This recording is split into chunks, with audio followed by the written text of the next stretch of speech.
Hi there, this is Delta, and welcome back to my channel.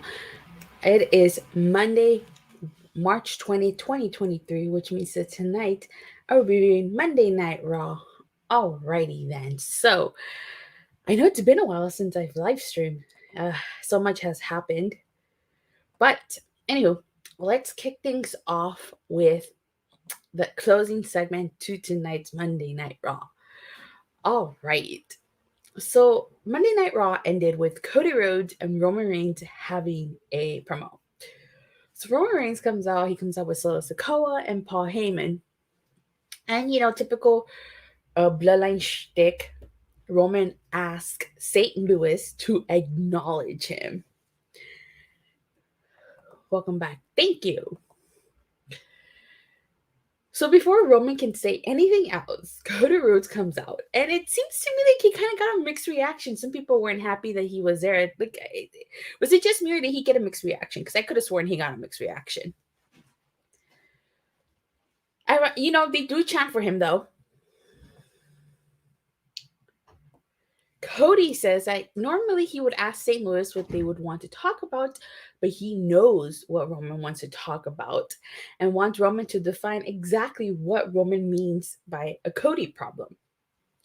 And the funny thing here is that Paul Heyman was about to speak, but Cody interjects and says that he wasn't talking to Paul Heyman. He was talking to, I think we all do. And he asked Heyman to take a step back. So Roman starts talking about how Cody isn't the problem. It's what he represents that's the problem. And it's what they used to be. Roman calls himself a megastar, and he tells Cody, and I like that he said this. He says, let's look at your track record. You didn't want to do the Stardust thing. So what happened? You ran away.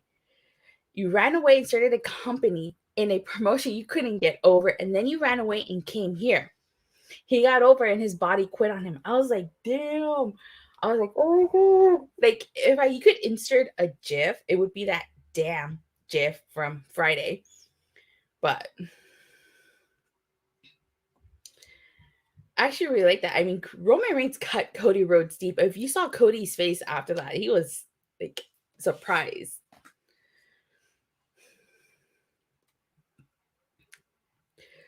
So Cody says that Roman is right. He did leave, but because he did, 100 other wrestlers and everybody else in the business gets a lot more money. Yes, because now people have options. It's not just WWE. And Cody says that he doesn't want anybody else to bring up his dad ever again or he'll vomit. His mean-ass Cuban mother would say, and he brings her up because Roman wants to talk about family. So he mentions April 3rd, which is, the Raw after Mania. And he says the tribal chief is going to wake up and remember what it's like to lose. The Usos and Solo will leave Roman. And you could tell Roman is affected by this. He does not like the fact that Cody said that. They, rubbed him the wrong way. And he looks at Solo and he tells Solo that he's not ready. And that Paul Heyman will become an advocate once again after Solo leaves Roman Reigns. He says that Roman will be a chief without a tribe and Roman without the reins.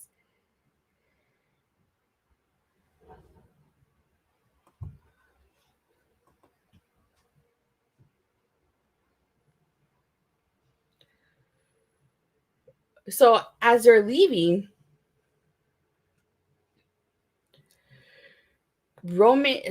Cody stops Solo and he says that he was right. Solo wasn't ready.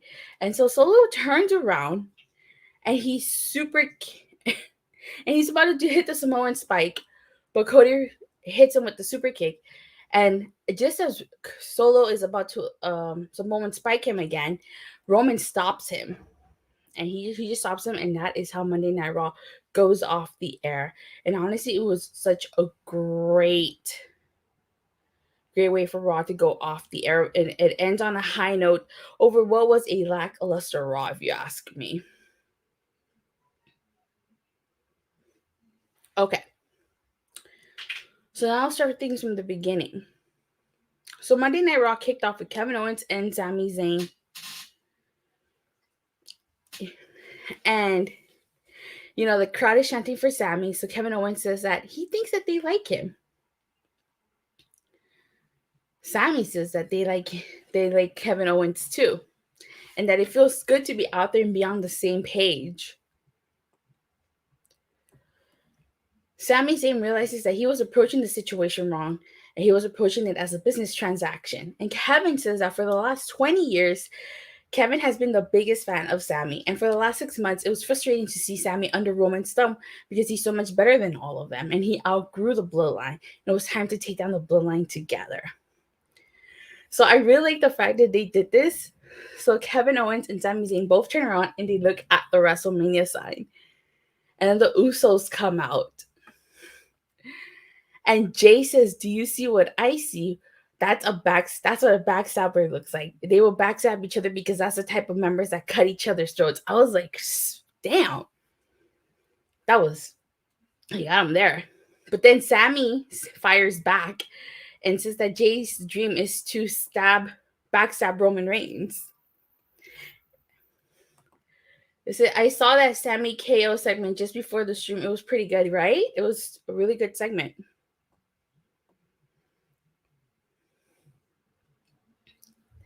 So Kevin Owens lays down the challenge. He wants to challenge the Usos to a match for those tag titles at WrestleMania.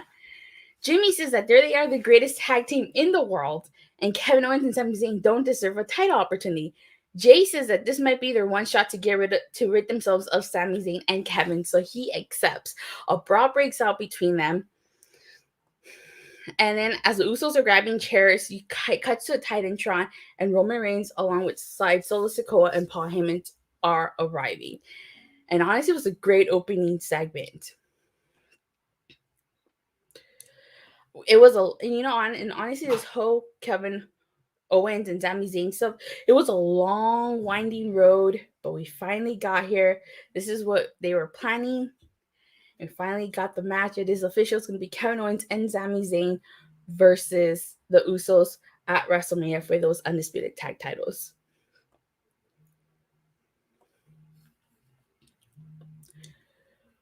So next we get Austin Theory versus Montez Ford. This match wasn't a bad match.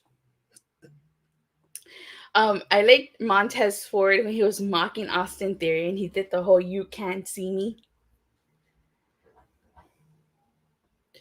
Of course, Austin Theory wins. There's no way Austin Theory is going to lose on his road to WrestleMania. And so he grabs the mic and he says that Montez Ford didn't believe in him, and now he does. And that John Cena doesn't believe in him, but at WrestleMania, he will. So I think it's pretty obvious Austin Theory is going to beat John Cena. Cena's going to put Austin Theory over.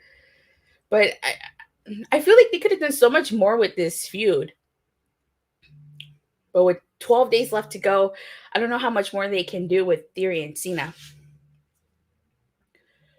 We get a Roman Reigns and Jey Uso backstage segment. And Roman's talking about how it was not the best start to the night and that the Usos looked like they took a beating. He asked everybody to leave except for Jey, and he asked Jey if he's still with the family in the bloodline. And Jey tells him, yeah. And Roman tells Jey that he loves him. But Jey's face says it all here. Like, Jey is, I feel like Jey is doing everything he's doing to protect Jimmy. We get a quick Chelsea Green segment, and she says that she made matching gear for her and for Carmella, but Carmella is nowhere in sight. So she says that she wants to be a part of the showcase at WrestleMania and demands to be put in a match, or else she will block Adam Pearce on social media or file a complaint. So her new partner is Piper Nivens, and honestly, Chelsea Green is killing it with the character. She's doing a really good job being a Karen.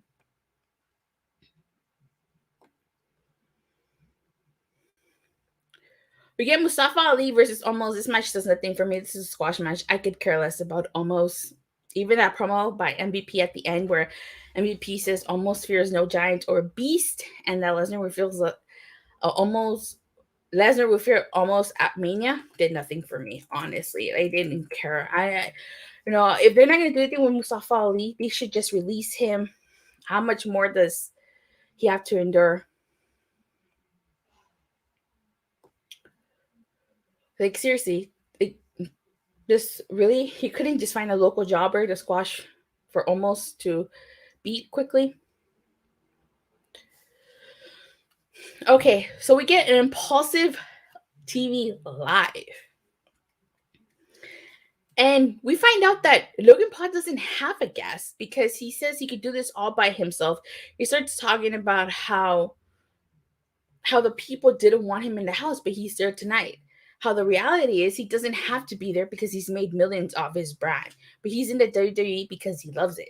That only 2 people in that whole arena love him. Almost match snooze fest, yeah. He said it was his dad that he dragged to St. Louis and that kid with the prime drink. He says that dorks refuse to see the amount of talent that's in front of them. And there's nothing that he can't do. That's true. I mean, he can do the buckshot Larry, which is actually pretty impressive. He mentions the St. Louis. Well, they used to be the St. Louis Rams. Now that they're Los Angeles Rams. He said Logan Paul says that he's looking forward to hanging out with the Rams in LA on his 28th birthday, and that he was talking to his brother Jake, and he tells him it's hard to be afraid of Seth. Because he name drops Seth Rogen, who's actually a pretty funny guy, and he just replayed the footage of him knocking out Rollins from last week, and his microphone got cut off, and it cuts to Seth Rollins in the production truck, and Seth Rollins says that what can he do to save ImPAULsive tonight, and he makes his way to the ring, and Logan Paul's just insulting the crowd. He says, you couldn't keep a football team. You can't sing. And Rollins immediately went after Logan Paul. A brawl breaks up between them. Like, Seth Rollins to take out security. And then Logan Paul gives Seth Rollins a right hand. So, honestly, like, Logan Paul is right. He's not bad. And I do not mind Logan Paul being a heel. I think Logan Paul, and I said this from the beginning, I think Logan Paul would make a fantastic heel. Probably a better heel than The Miz. Like, he's that cocky, arrogant asshole. And I think that suits him really well. And he needs to play into that more, and he'll be a fantastic heel. I'm very curious to see what kind of reaction he'll get in LA. Really curious.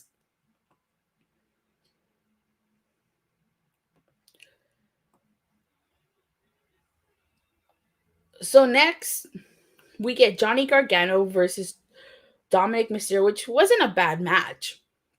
I like the fact that Dominik did the Three Amigos, and he attempted to do the 619 in this match. Dominik ends up being victorious. So before I continue, I just want to say, like, what is going on with Johnny Gargano? Like, he has not doing anything of significance on the main roster. You would think that this man would make an impact, would be in a top contender, but no, he's not. Instead, and he lost clean to Dominik Mysterio. I know he's feuding with Grayson Waller from NXT. You would think that maybe Grayson Waller would come out and cause a distraction and cause Johnny Gargano this match, but no, Johnny Gargano lost clean. So at the end of the match, Dominik says that on that last Friday on SmackDown, his good-for-nothing father denied his challenge for a match at WrestleMania. Dominik says he isn't going to stop until he gets what he wants.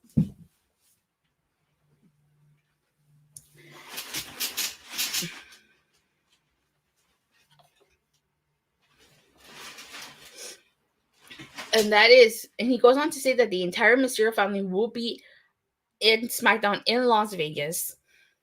The same family that have him blocked and kicked out of the group chat.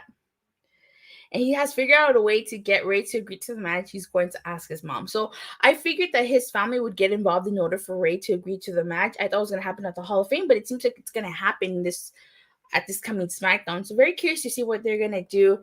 I'm pretty sure it's going to involve the mom and the sister.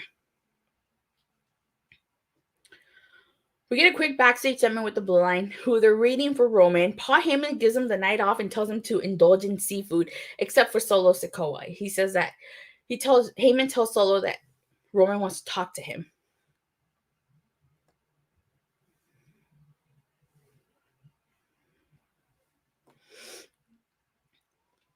This Rhea Ripley cuts a promo. She cuts the music because she says it's gone on for too long. And she said that last Friday, Charlotte said Rhea needed to be a star, and she agrees with this statement.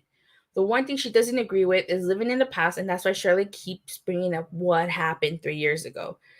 She goes on to say that Charlotte thinks of her as a leader of the women's division, thinks of herself as a leader of the women's division, and doesn't think Charlotte will ever respect her.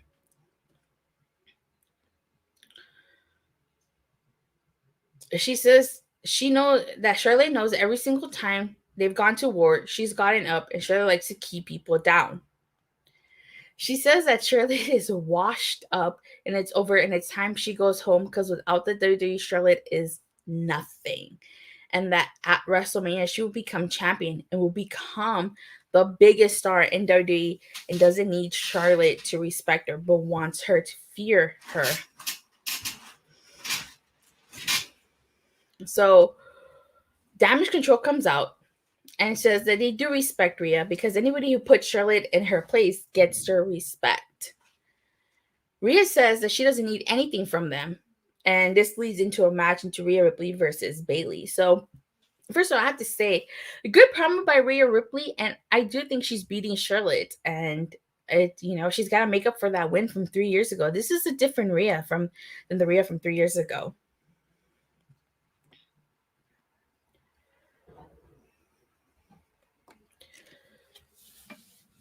So, like I said, this leads into Rhea Ripley versus Bayley. It wasn't a bad match. Rhea Ripley obviously wins here because there's no way she's going to lose on the road to WrestleMania. But I feel bad for Damage Control. What exactly are they in control of? I mean, they lost everything. They lost the tag titles. Bayley failed to beat Bianca. So they're not really in control of anything now, are they?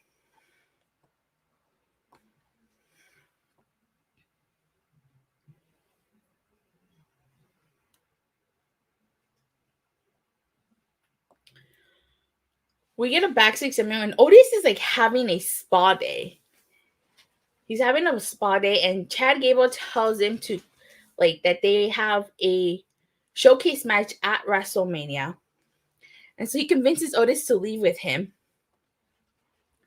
And this is to Chad Gable versus Ricochet. So before you go any further, I mean, this showcase match was the most random match ever. How come the men don't have to qualify, but the women had to qualify?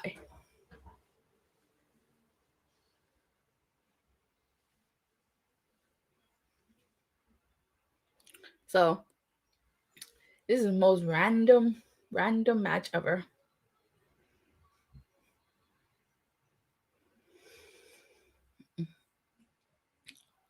So Chad Gable versus Ricochet was actually really good. I was actually enjoying it. We got Ricochet doing the cliffhanger, doing the running shooting star press to Chad Gable. You had Chad Gable doing the cliffhanger DDT to Ricochet. You had him doing the ankle lock. You had a dragon suplex. Now this match wasn't bad. Kind of random. Maxine Dupree comes down to the ring. She takes Otis away, and Chad Gable gets distracted as he's watching Otis walk away. And so this allowed Ricochet to pick up the win. So like I said last time, they're definitely going to split up Chad Gable and Otis. I'm very curious to see how they do it because normally when they split up tag teams, somebody betrays somebody and that person attacks his partner. But it doesn't seem to be the case this way. I feel like they're probably going to lose at WrestleMania and they might go their separate ways after Mania.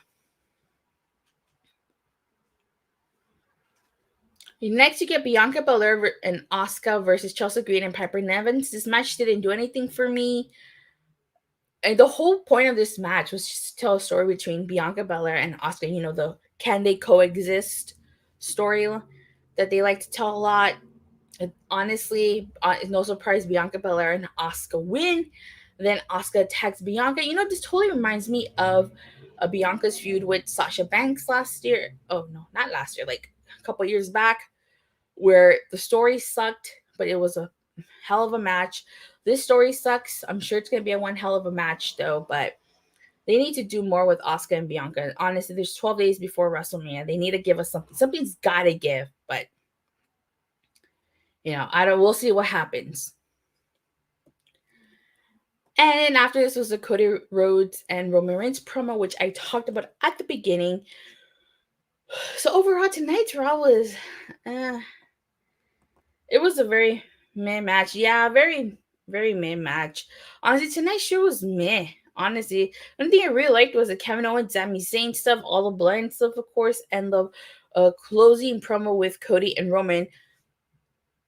Austin Theory versus Montez Ford wasn't too bad, and neither was Chad Gable versus Ricochet. But just everything just felt 6 out of 10. Not a bad show. Yeah, 6 out of 10 definitely. It wasn't a bad show. Next week is the go home show to WrestleMania. So I'm very curious to see how the go home show plays out.